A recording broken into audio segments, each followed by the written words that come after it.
Bienvenidos, bendito pueblo de Dios, benditos hermanos y hermanas en Cristo Jesús, a todos los que venimos con temor, a todos los que venimos con temblor, a todos los que venimos con hambre y sed de justicia, a todos los que venimos con un corazón crédulo, aguardando la llegada de nuestro Señor Jesucristo, porque para ustedes, bendito hermano, los que tienen este fruto y para este su servidor, son las riquezas y las bendiciones de cada día, es el amor de Dios, que es darnos el discernimiento y es darnos la bendita palabra verdadera. Bienaventurados.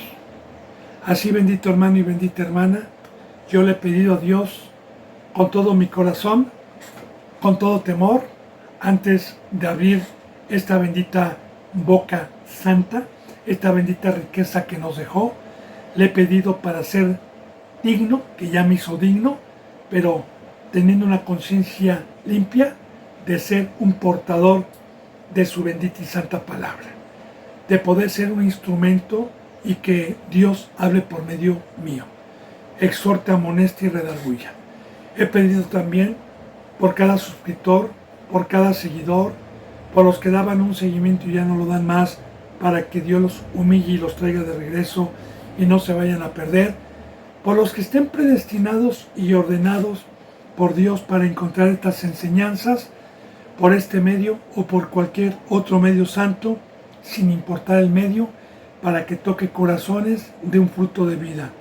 He orado por todos los que estamos aquí en México, en Estados Unidos, en España, en Ecuador, en Perú, en Colombia, en Brasil, en Puerto Rico, en Chile, en la India, en Venezuela, en Argentina, en Uruguay y en todo lugar donde Dios permita llegar esta bendita palabra por este medio o por cualquier otro medio santo. He pedido por toda su iglesia, por todos mis hermanos en Cristo Jesús en todo el mundo.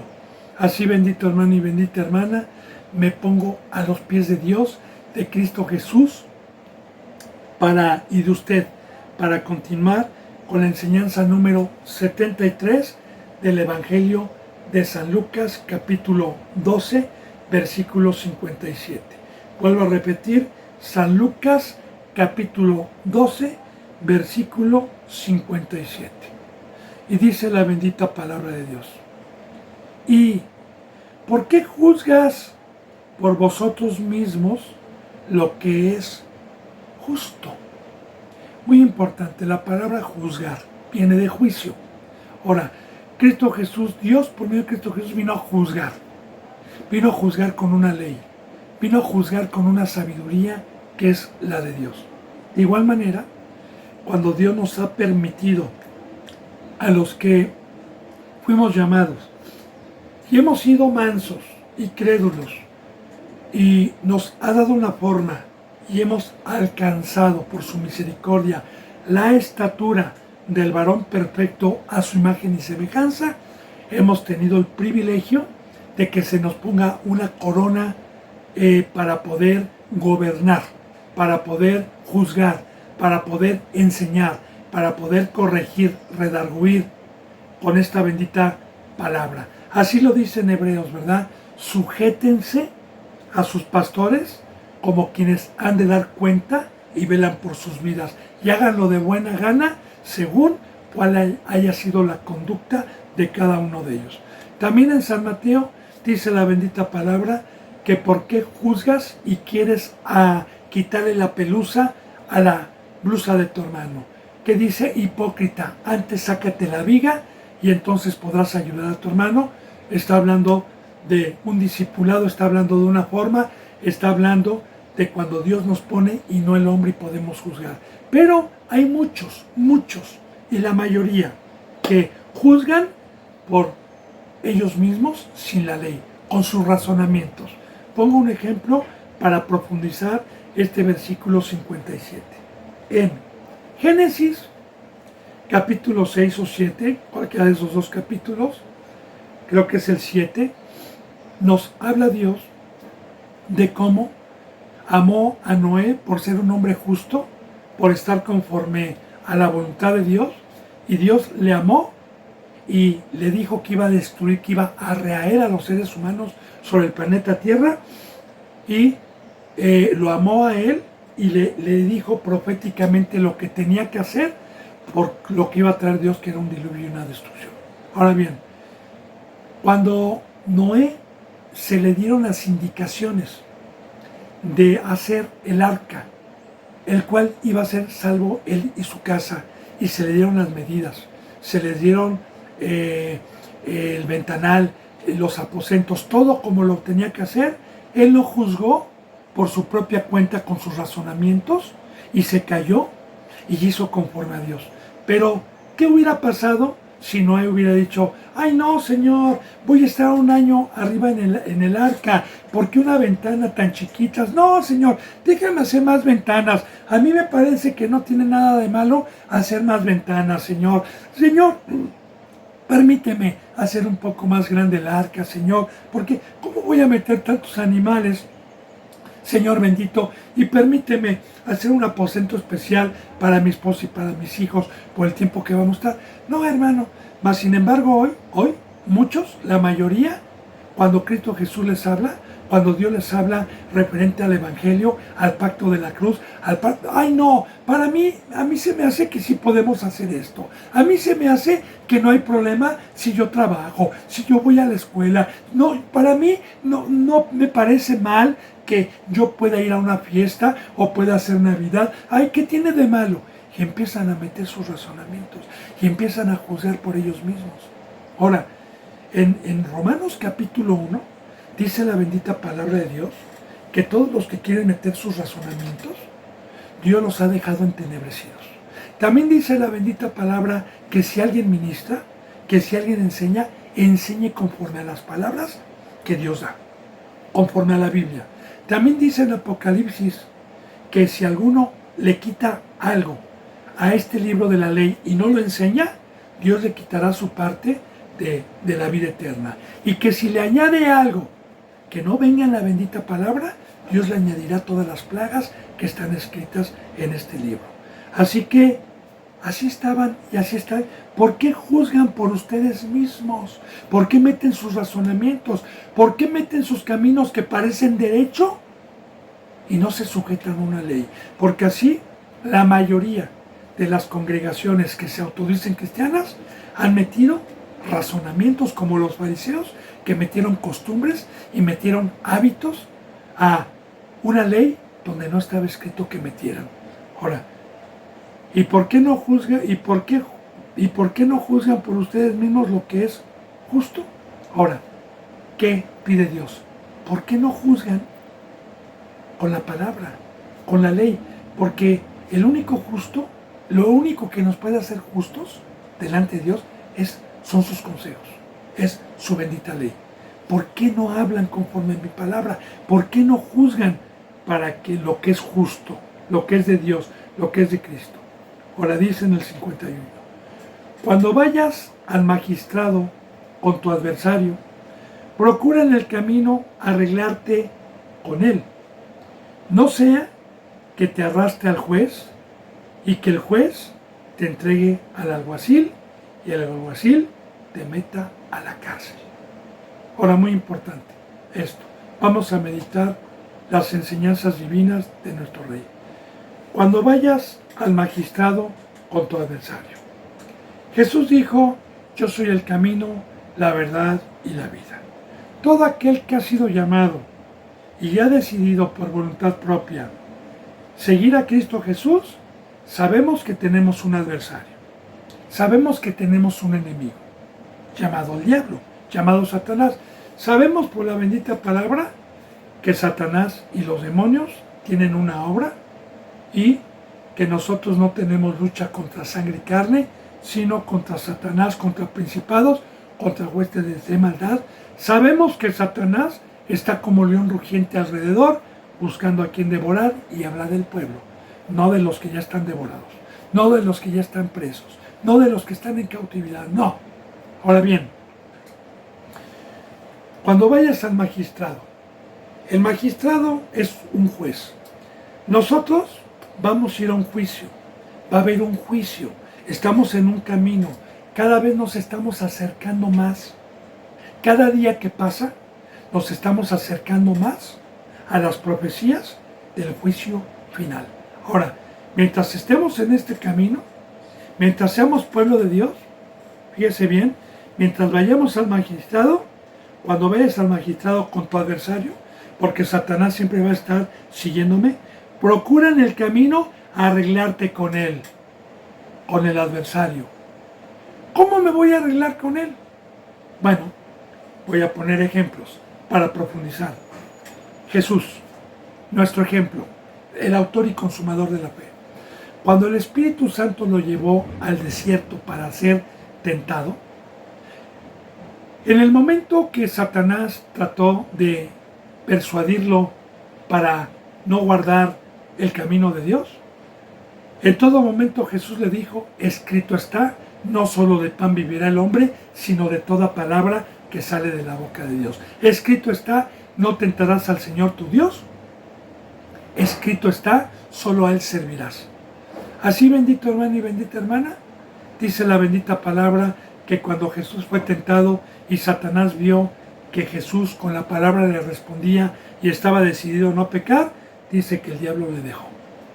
Así, ponerme de acuerdo con el adversario es que Satanás vea que yo estoy decidido por voluntad propia y por fe a no ceder a ninguna de sus tentaciones ni a ninguno de sus mentiras. Y que Satanás me vea resuelto a no pecar. Ahora, vea la profundidad, vea la enseñanza, vean los consejos tan divinos que hay aquí. Procura en el camino, yo estoy en el camino, sigo en el camino, arreglarte con tu adversario. No sea que te arrastre al juez, sabiendo que Satanás lo que quiere es que vayamos a una perdición eterna. Satanás sabe perfectamente bien que va a haber un juicio y que el juicio empieza por la casa, por nosotros, y que Cristo Jesús es el juez, porque se le ha delegado a Cristo Jesús. Ahora bien, Satanás lo que quiere es arrastrarme, quitarme las alas, para que cuando venga el juicio me vaya con él a una perdición eterna. Esa es su obra. Entonces, no vaya a ser que te arrastre al juez y el juez te entregue al alguacil y el alguacil te meta a la cárcel. Sabemos que la cárcel es una prisión y sabemos que simbólicamente el lago de fuego representa una cárcel eterna. Bueno, te digo, no saldrás de allí hasta que hayas pagado aún la última blanca. Ahora, el pago de la ira de Dios es allá. Y yo quiero decirle, bendito hermano y bendita hermana, que no hay salida de ese lugar. No hay quien pueda pagar o no hay quien tenga para pagar, porque el único que pudo pagar por nuestro pecado fue Cristo Jesús, y con su sangre inmolada, con su sangre santa. Y de ahí en fuera no hay otro nombre dado a los hombres por el cual podamos pagar nuestra salvación. Nosotros somos salvos por gracia, inmerecidamente. Así que nadie en aquel lugar va a poder tener lo necesario para poderle pagar a Dios y salir de ahí algún día. Nadie. Vamos a empezar el capítulo 13, bendito hermano y bendita hermana. 13:1. Dice, en este mismo tiempo estaban allí algunos que le contaban acerca de los galileos, cuya sangre Pilato había mezclado con los sacrificios de ellos. Ahora, en ese mismo tiempo, habían algunos que habían presenciado un evento de aquel entonces. Recuerde que sabemos que este pueblo, en los tiempos de Cristo Jesús, estaba bajo un imperio, el imperio romano. Recordemos que había un rey de ellos, de Roma, llamado el César, y habían gobernadores en las provincias, como Herodes y Pilatos. En ese momento, habían unos allí que le daban testimonio a Cristo y le contaban acerca de unos galileos, que Galilea era una ciudad de gentiles. En aquel entonces el gentil era un incircunciso, alguien que no era pueblo de Dios, y le daban testimonio de cómo Pilato los mató, y esa sangre, porque los mataban, los había mezclado con los sacrificios de ellos, de sacrificios que también hacían ellos y cómo mezclaban la sangre. Ahora, recordemos que la sangre tiene representación y los sacrificios tienen representación. La bendita palabra nos enseña, bendito hermano y bendita hermana, que nosotros tenemos libre albedrío, voluntad propia, para decidir personalmente si entrego mi vida a Dios, que es el pacto establecido y es la condición que Dios vino a imponer a los que creyeran en Cristo Jesús, la cruz, una muerte, una separación total. Y personalmente yo tengo la voluntad de darle a Dios mi cuerpo voluntariamente en sacrificio, mi sangre a Dios y salir del mundo. O también tengo la voluntad de tomar la copa de Satanás y de darle mi vida al diablo, como lo veíamos ayer y antier con las enseñanzas de una consagración y de las copas de los dos reyes. Así, bendito hermano y bendita hermana, Dios vino a pedir sacrificio, como dice en Romanos 12:1. Poner vuestros cuerpos en sacrificio vivo, santo y agradable delante de Dios, que es vuestro culto racional. De igual manera, el diablo, Satanás, el adversario, quiere su vida, quiere sacrificios, quiere controlar sus vidas. Ahora bien, Pilato representa y Roma representa una oposición. Y quiero decirle, bendito hermano y bendita hermana, que Satanás, sus demonios, tienen a los seres humanos sacrificados como esclavos en el planeta Tierra. Pero también hay muchos cristianos que entraron por la puerta del edil y que fueron engañados y que los demonios y los gobernadores de Satanás los llevaron a que esta sangre que le pertenece a Cristo sea mezclada con los de abajo. Bueno, respondiendo Jesús les dijo: ¿pensáis que estos galileos, porque padecieron tales cosas, eran más pecadores que todos los galileos? Ahora, ya está diciendo, ¿va? ¿Creen que estos que fueron muertos, que fueron sacrificados, creen que eran más pecadores que los que todavía están en el cuerpo? ¿Que los que todavía Pilato no los ha sacrificado? Porque muchos en aquel entonces decían, ya ves, era pecador, por eso, ahora fíjense, dice lo que dice en el texto: os digo que no.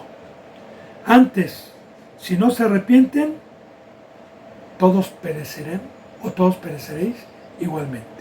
Ahora, fíjese, bendito hermano y bendita hermana, todos bíblicamente tenemos un ciclo de vida y una oportunidad.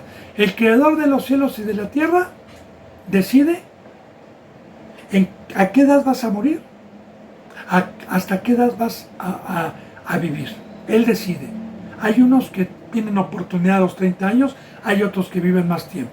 Pero todos los que están muriendo en el mundo, todos los que están muriendo en el mundo, serán más pecadores que el presidente de Rusia, los que mueren en inundaciones, los que mueren en terremotos, los que mueren en maremotos, los que mueren en incendios, los que mueren en catástrofes todos los días.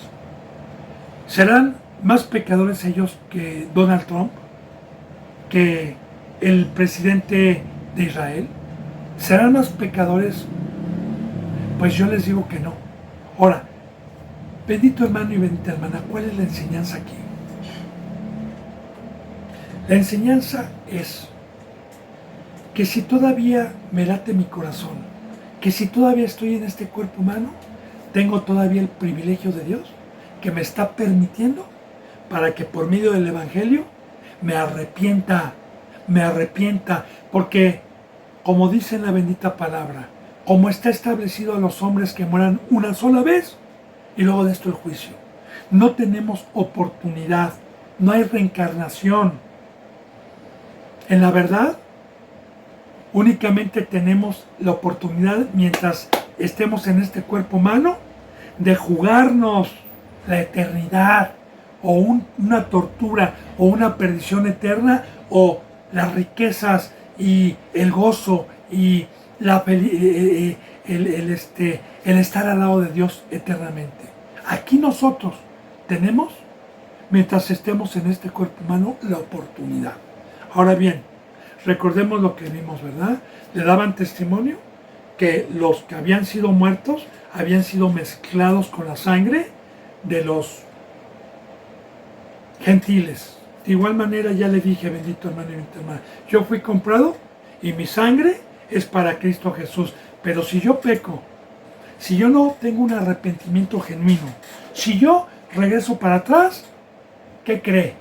Que la sangre que es para Cristo y mi vida que es para Cristo, en automático va a ser mezclada con los hijos del diablo para consagrar mi vida a las obras infructuosas que no me ayudan a atesorar para la vida eterna. Como yo le ponía el ejemplo, todo cristiano, y por eso tengo poca gente, porque digo la verdad, pero a mí no me importan manitas arriba, yo siempre se lo voy a decir, ni me importa la fama de YouTube, ni que me dé dinero a YouTube. No, a mí me importa el juicio, a mí me importa lo que me encomendó Dios. Y ay de mí si yo digo una mentira. Pero cada que hablo de la cruz, cada que hablo de la verdad, baja. Tengo 20, tengo 17, a veces 5 visitas, no me importa. Yo quiero decirle que todo cristiano que lunes, martes, miércoles, jueves, viernes, sábado y domingo no está consagrado a la cruz y a una obra desde que Dios amanece hasta que anochece, no está en la verdad.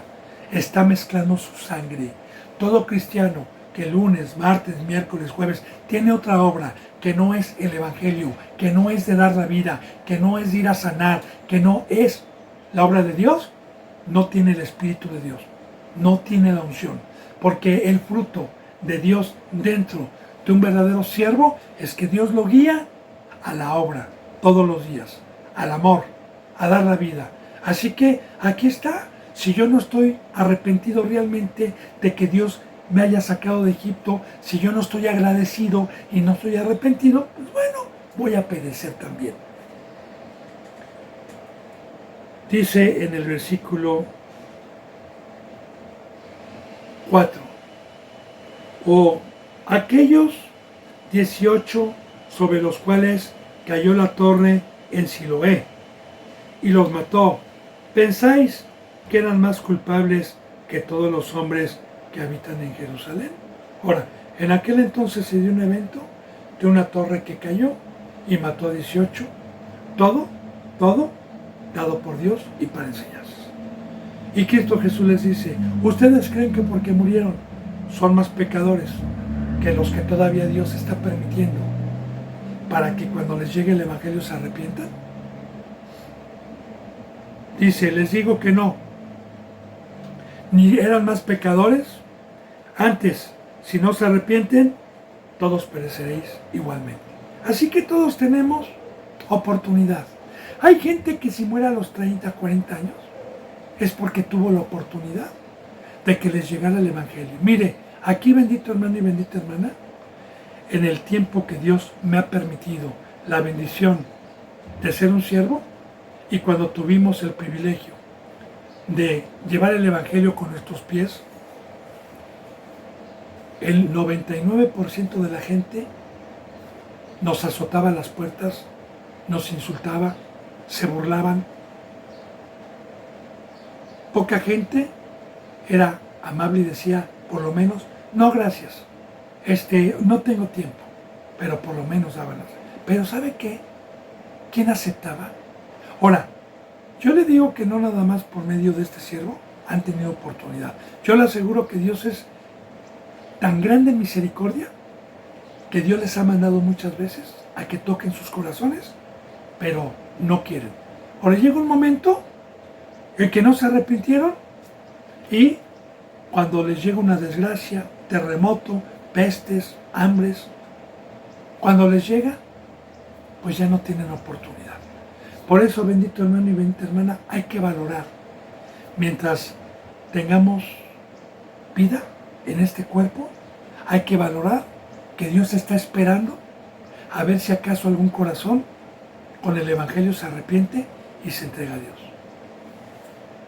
Bueno, dice entonces, todos son pecados. Y también Cristo Jesús dijo, ¿verdad? Cuando vino, que no había un solo justo en la tierra, que no había quien hiciera el bien, que todos habíamos pecado.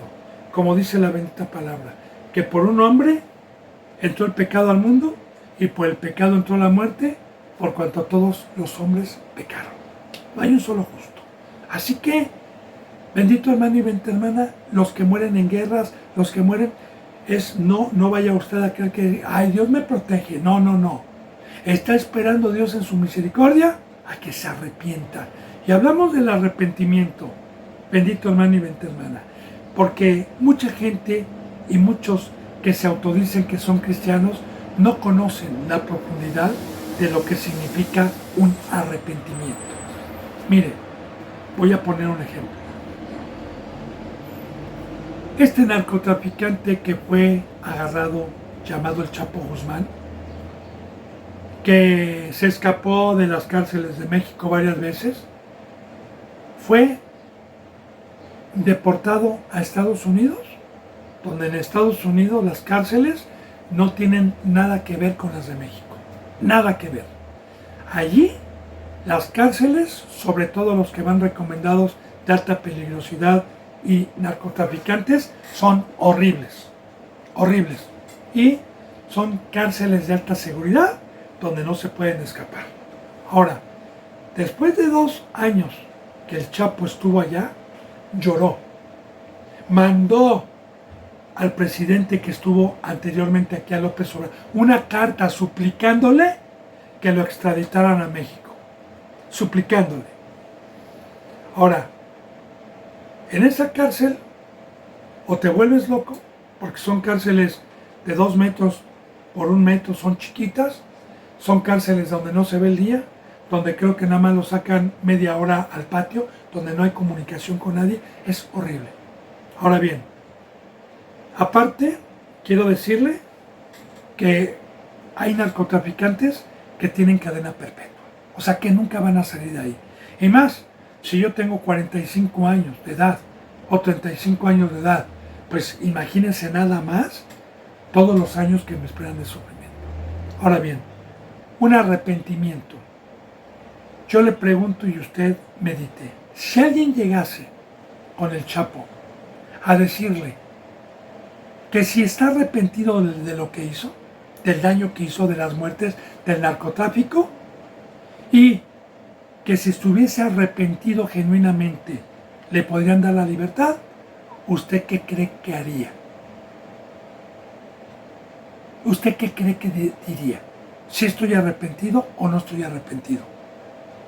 Ahora bien, si el juez le dijera, si estás arrepentido, júrame que si te dejo salir, jamás, jamás volverás a hacer lo mismo.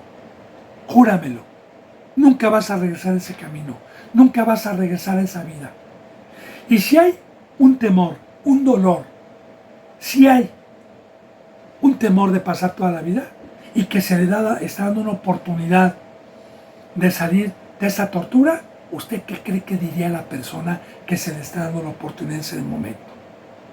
Y yo le pregunto, ¿usted cree que lo haga genuinamente? Bueno, pues una persona que verdaderamente sufrió y valoró la libertad y sabe que si falla, regresa y sería peor, yo le aseguro que saldría con temor y temblor a buscar una vida nueva y a valorar su libertad.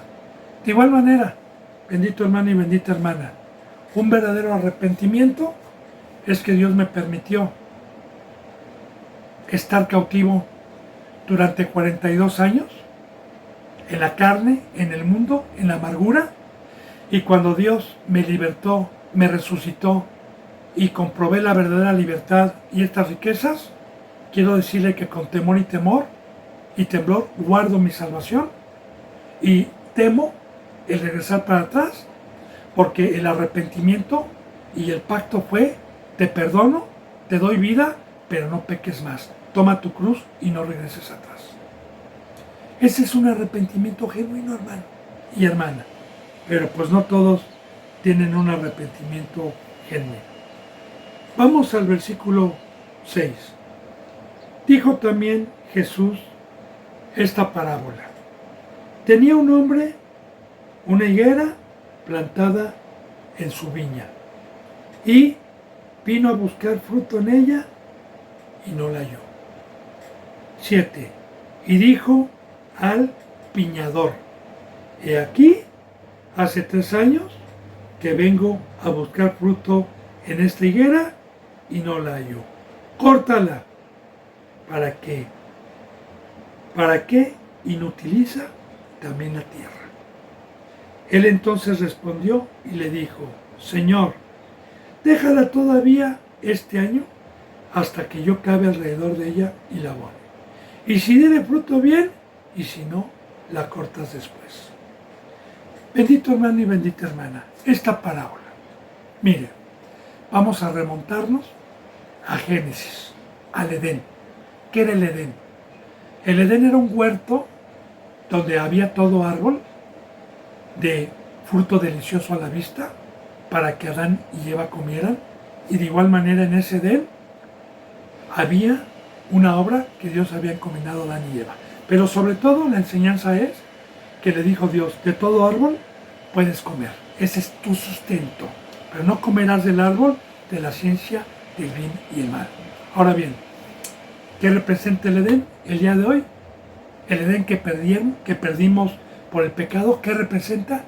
Representa el campo, representa que Cristo Jesús, cuando vino y perdimos la obra de Dios, Cristo Jesús nos vino a regresar nuevamente ese Edén, porque desde que el hombre pecó y Dios se alejó, no hubo lluvia espiritual, no hubo agua, estábamos en un desierto, hablando espiritualmente, porque Dios representa el agua, representa la vida. Estuvimos sin fruto, estuvimos en la semilla, que es el cuerpo humano, pero sin buena tierra y sin agua, muertos durante mucho tiempo. Pero en su grandeza y en su misericordia, Cristo Jesús nos vino a regresar el campo, nos vino a regresar esta herencia, nos vino a regresar el agua. Ahora bien, la semilla, ya con el agua y en el Edén, que es una buena tierra, que es el Evangelio de la Salvación, murió y dio vida. Pero ¿para qué me llamó Dios? ¿Para qué me dijo que la semilla tenía que morir? ¿Para qué me hizo renacer? Para darme un crecimiento y para dar fruto. Porque todo árbol que está plantado en el huerto debe de dar fruto y debe de ser un árbol a la vista delicioso para que coman los que vienen con hambre, los que vienen con sed de justicia. Aquí estamos hablando ya de un ministro que a los 3 años ya tiene que ser, o ya tiene que empezar a hacer una obra, como los discípulos que caminaron con Cristo Jesús 3 años y medio, y una vez que Cristo Jesús murió y resucitó, estos varones empezaron a dar un fruto, empezaron a llevar el Evangelio. Ahí está el libro de los Hechos. Así, bendito hermano y bendita hermana, también está la parábola de la vid. Dice la bendita palabra que Cristo Jesús es la vid y nosotros somos los pámpanos. Que todo pámpano que no lleva fruto será cortado, pero que todo pámpano que permanece en la vid llevará fruto.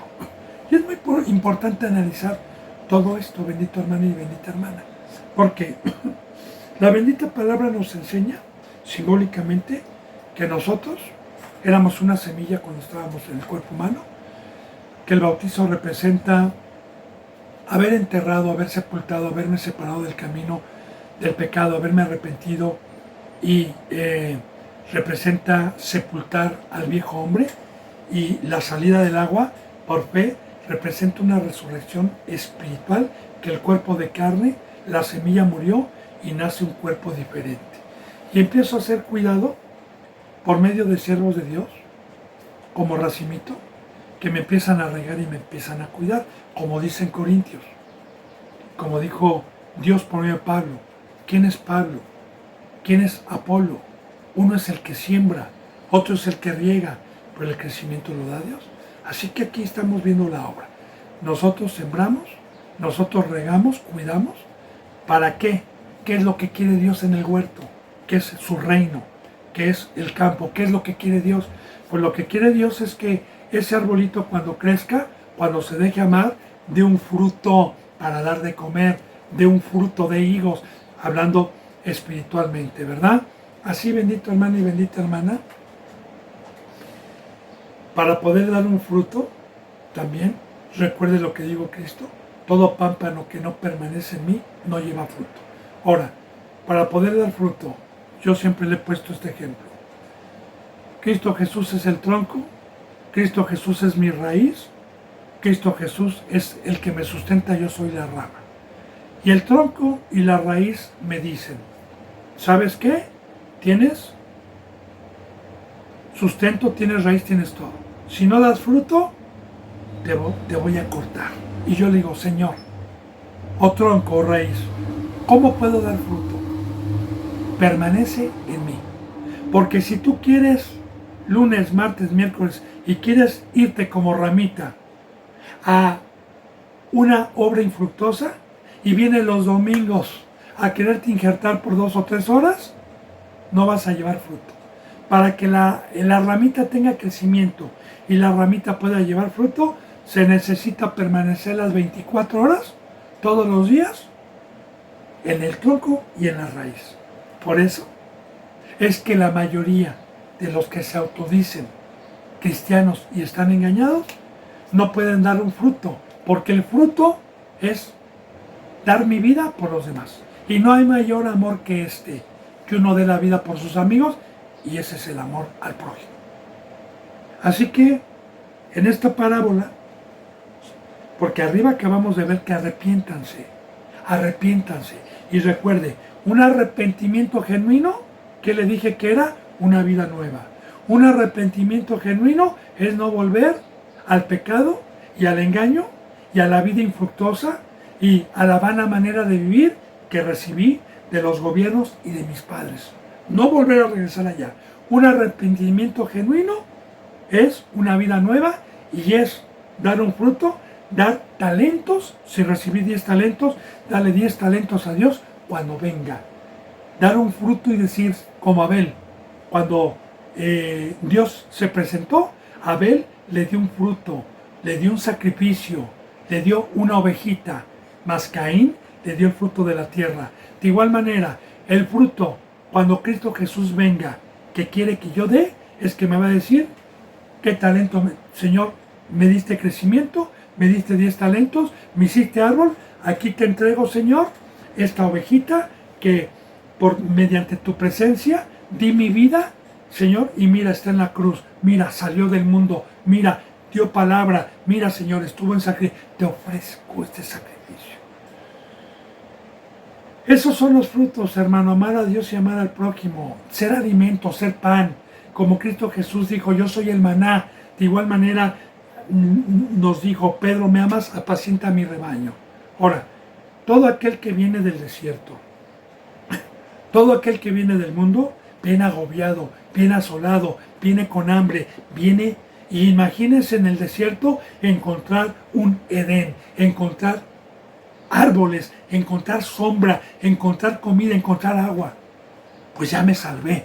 Así, bendito hermano y bendita hermana, una verdadera congregación debe de ser sombra al sol, a Satanás.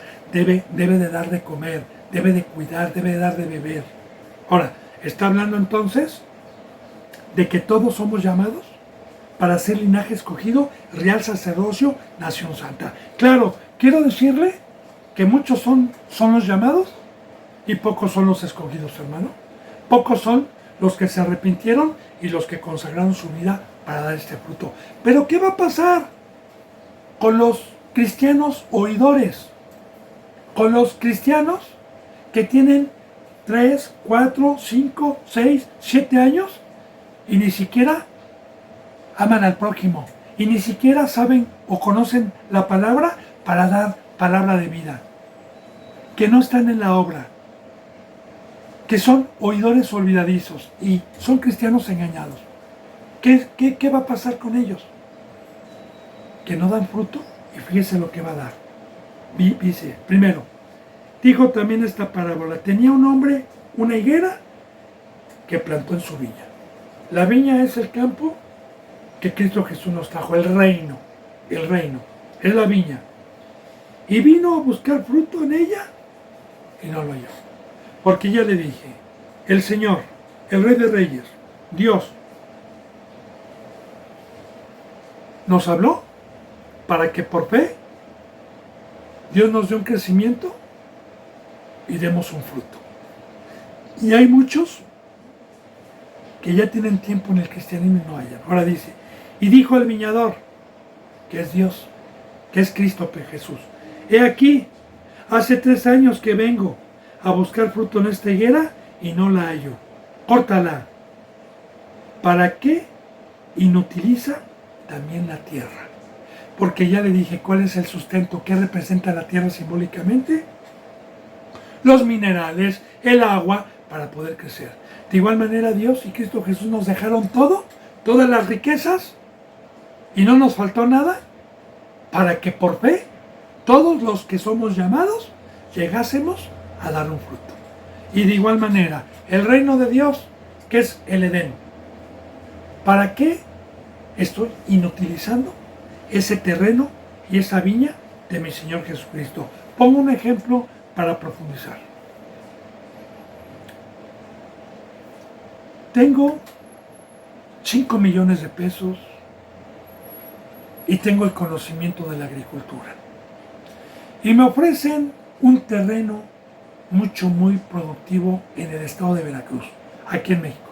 El estado de Veracruz es una tierra muy buena para sembrar. Y me ofrecen y compro varias hectáreas porque todo mi dinero lo voy a invertir ahí para alimentar a mi familia y para vivir. Voy a comprar semilla, voy a comprar todo lo que se necesite para hacer un huerto de aguacate o de mangos o de lo que usted quiera. Y de eso voy a vivir. Ahora bien, voy a sembrar, pero después de 3 años o 4 años de estar cuidando a un árbol y no da fruto, y no da fruto, y no da fruto, y ya le hice todo lo que pude, y aún así no da fruto, ¿qué voy a hacer con esos árboles?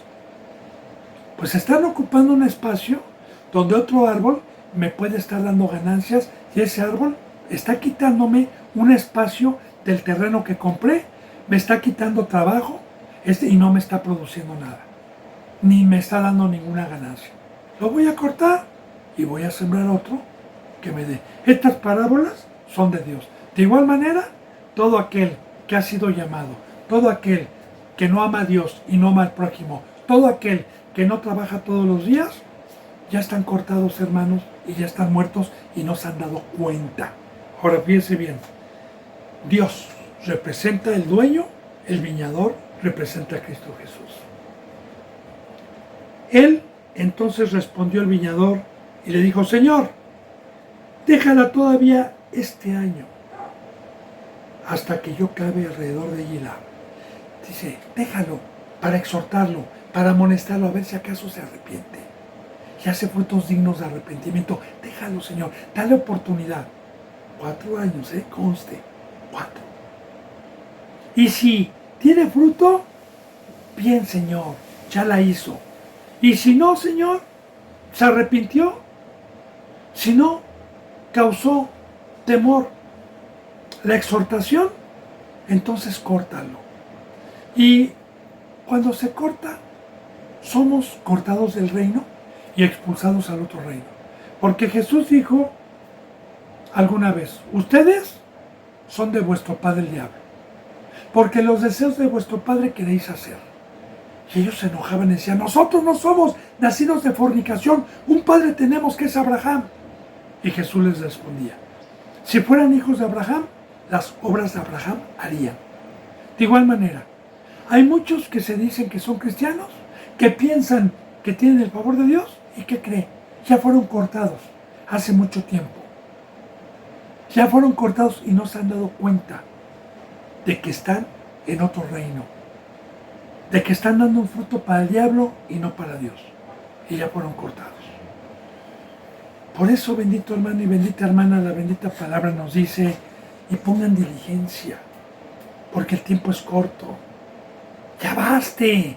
El tiempo pasado para haber hecho lo que agrada a los gentiles, ya basta. ¿O qué no saben que la amistad con este mundo es enemistad con Dios? Etcétera. Hay tanta enseñanza, tantos versículos bíblicos para enseñar el pacto, la consagración y lo que cuesta dar un fruto. Pero por fe, que es la cruz y es una muerte total. Bueno, ahí está. Así que bendito hermano y bendita hermana, Dios nos ha dado libre albedrío para escoger creer en la locura de la cruz o no creer y seguir en las concupiscencias y en el engaño y en los deseos temporales e infructuosos del mundo. Versículo 10, versículo 10. Dice la bendita palabra. Enseñaba Jesús en una sinagoga en el día de reposo. Bendito hermano y bendita hermana, yo le he dicho siempre que meditemos en la obra de Cristo, porque Jesús es el camino, es el autor y consumador de la fe, y nuestros ojos deben de estar puestos en Cristo y no en el hombre. Y los que hemos dado un seguimiento, hemos visto que nuestro Señor Rey, todo el tiempo que tuvo el privilegio por Dios de estar en el cuerpo humano, sanaba, resucitaba y enseñaba. Pero aprovechaba el séptimo día de la ley de Dios en el Antiguo Testamento, porque en ese día todos los judíos de la circuncisión iban a la sinagoga para escuchar la palabra, el día de reposo, que yo le hago una introducción y un resumen, aunque ya se lo haya hecho, pero lo volvemos a tocar porque aquí lo vuelve a tocar.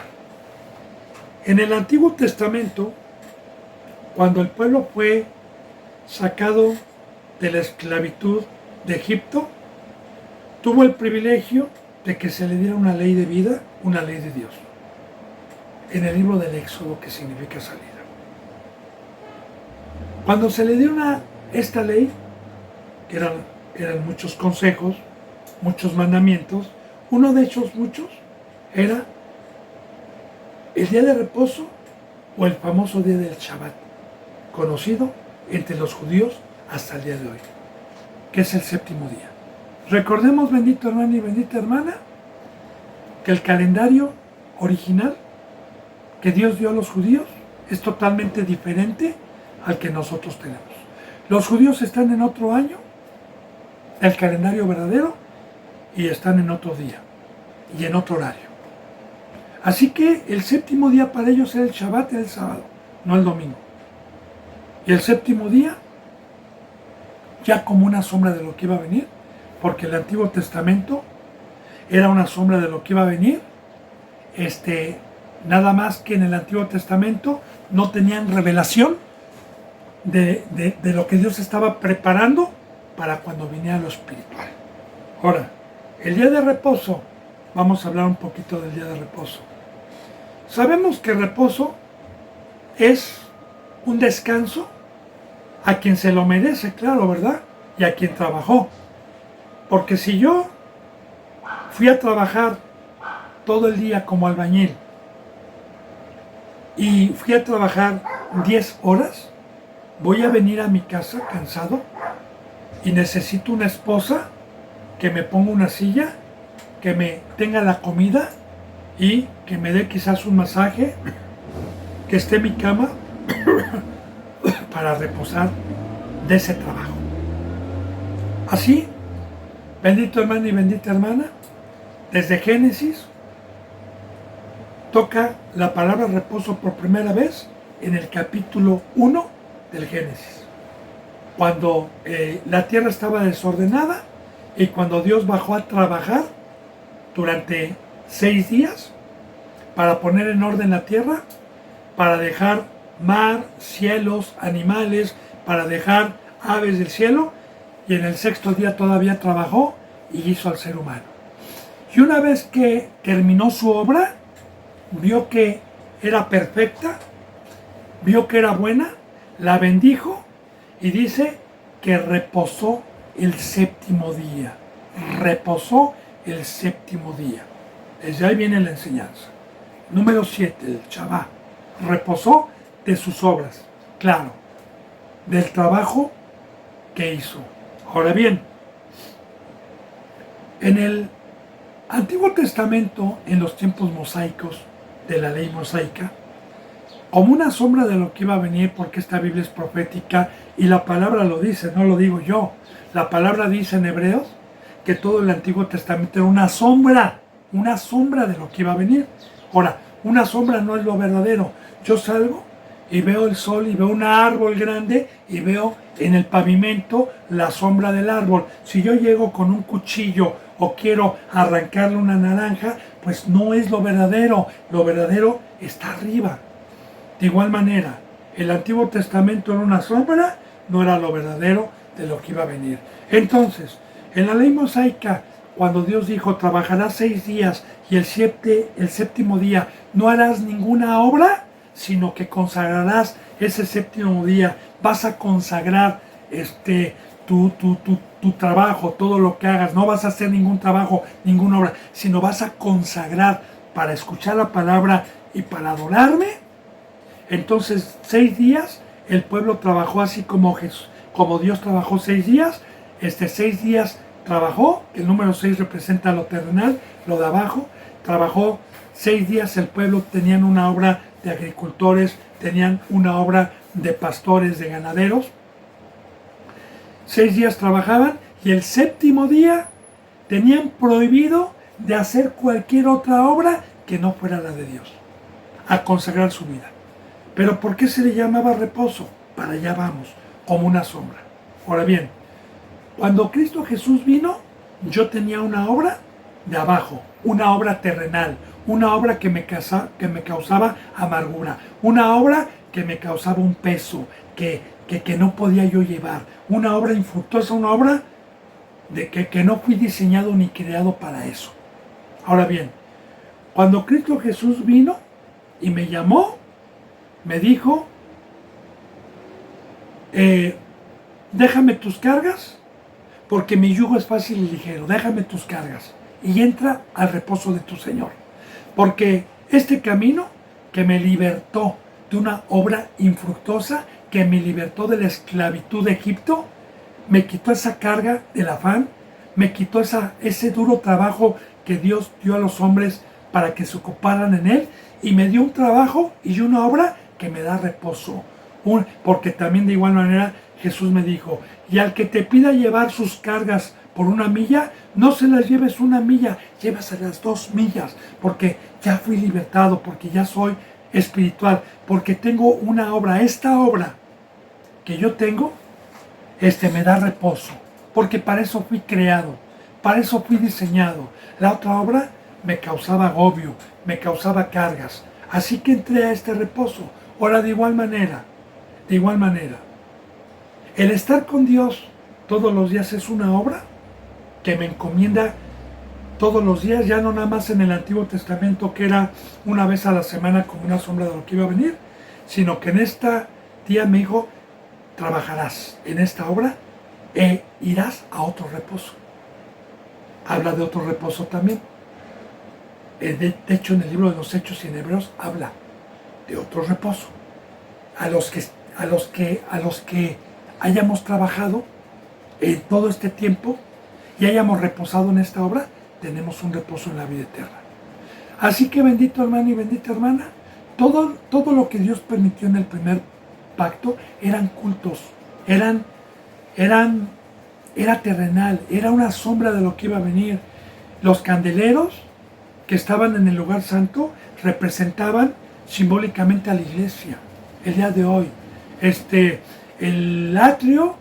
primer atrio representa a la congregación, o sea, todo con simbolismos. El templo en que se adoraba representa hoy la iglesia, todo con simbolismos. Ahora bien, los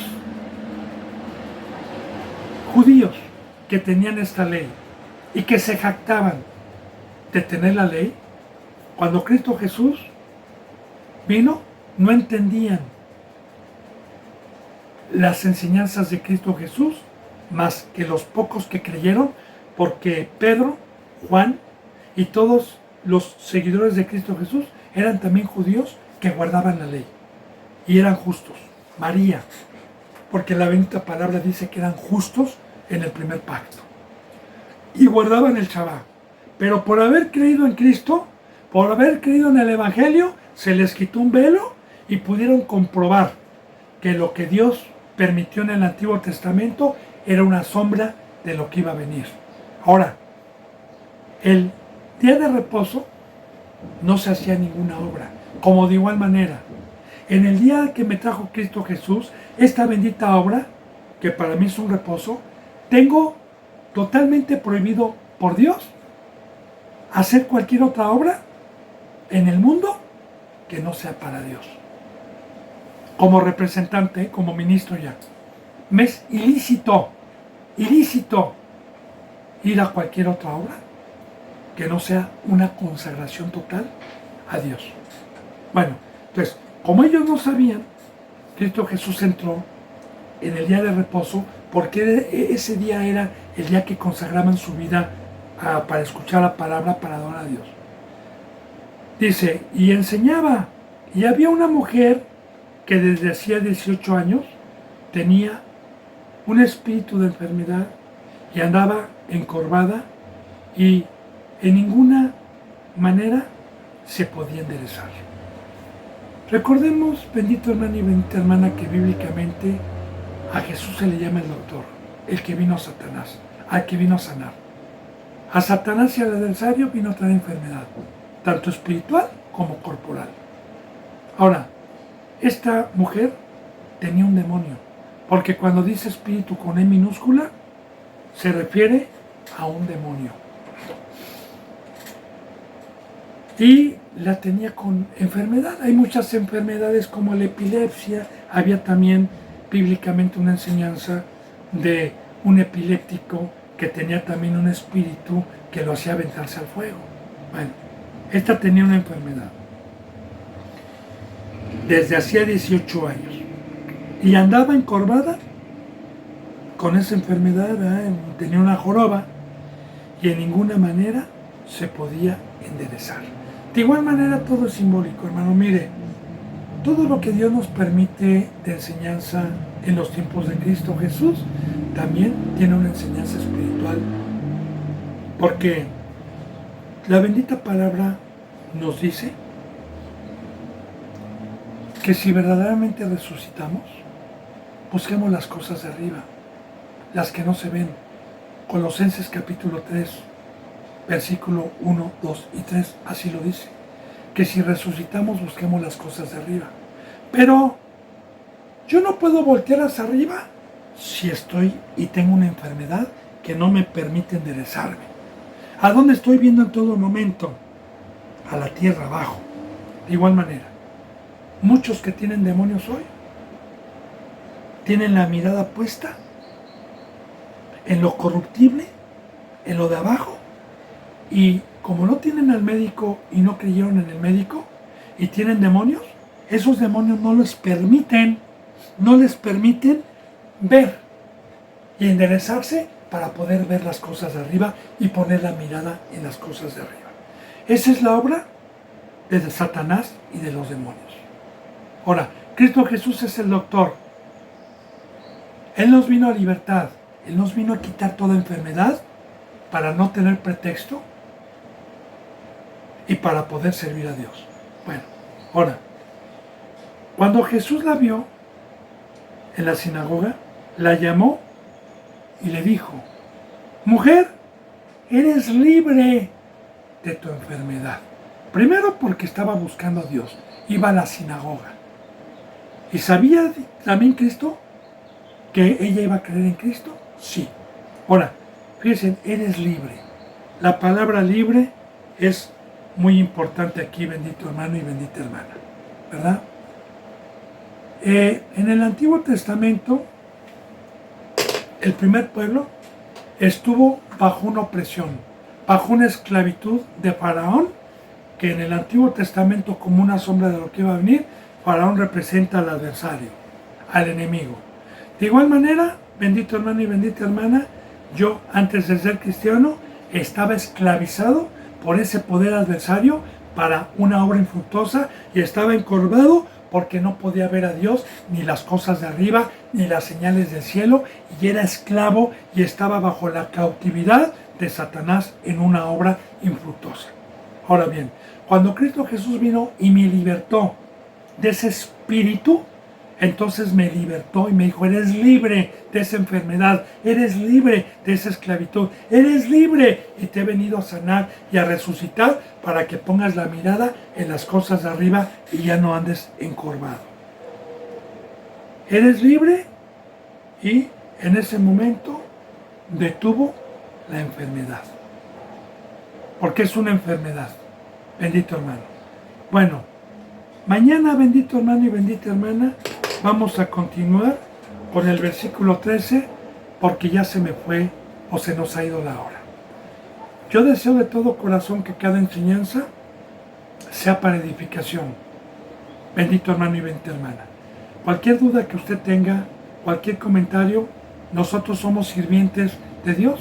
Ahí están los teléfonos para que nosotros podamos ayudar, concordar y fortalecer cualquier duda o cualquier enseñanza en la que usted tenga todavía cuestionamientos. Así que por lo pronto les mando un abrazo y el beso del ósculo santo. Si Dios lo permite, mañana continuaremos con la enseñanza número 74. Gracias.